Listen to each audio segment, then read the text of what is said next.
তা আমি তো ছোটবেলাতে তোমার কথা মতোই সব করে যাচ্ছি। আমি তো সারা জীবনে ছোটবেলাতে কইছি যে রেজাল্ট একটাও কিন্তু আমার না, সব আছে তোমার। সেই এখন আছে পিএইচডি করতে হবে। সারা জীবনে তো খালি তোমার পছন্দ মতোই সব করে যাচ্ছি। অর্থ সম্পদ সবারই হবে, আজ হোক আর 2 বছর পরে হোক অর্থ সম্পদ হবে। অর্থ একটু পরে হোক, আগে তুমি অর্থ ওই দিয়ে কি করবো? পিএইচডিটা করো, পিএইচডি ডিগ্রিধারী। আমি গ্রামে কেউ পিএইচডি ডিগ্রিধারী নেই। নেই তো। সে তো একটা ছেলে, একটা মাইয়ে ফুলতলা থানায় এখনো পিএইচডি ডিগ্রিধারী কেউ হয়নি, ফুলতলা উপজেলায় নেই, বুঝতে পারিস? কিন্তু টাকা বহুত মানুষের আছে, টাকার কেউ কম আছে কেউ বেশি আছে, কিন্তু পিএইচডি যদি তার এক বস্তা দিলেও হবে না। টাকা দিলে যদি পিএইচডি হতো তাহলে বহুত মানুষ একটা কিনে কুটিয়ে নিয়ে আসতো।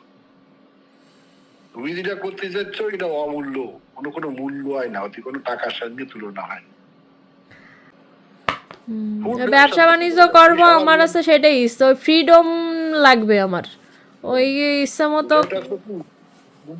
তোমার যে সার্কেলটা না, তুমি এখন যে জব করতেছো এবং তোমার ওই সার্কেলটা কিন্তু ফুটির ওই তোমার ব্যবসার দিকে চলে গেছে, ব্রেনটা এখন ওই দিকেই কাজ করতেছে, ঠিক আছে? তোমার সেই সার্কেলটা থেকে বিজনেস সার্কেলের ভিতর ঘুরতেছো, এই জন্যই তোমার ব্রেনটা ওই বিজনেস সার্কেলের ভিতর থেকে গেছে। ও না, এত আগেতেই, কারণ বাংলাদেশে যখন চাকরি করতাম তখনও বিজনেসের আইডিয়া আমি যখন গ্রাজুয়েশন করি তখন এতে। বিজনেস হচ্ছে গিয়ে আলাদা টেকনিক, ওগুলো বুঝতেই হয়, ওরাও যেমন ডক্টরেট করতে গেলে যেমন কঠিন, বিজনেস ওই রকম কঠিন, বিজনেস আরো বেশি কঠিন, কারণ এতে টাকা নিয়ে খেলা।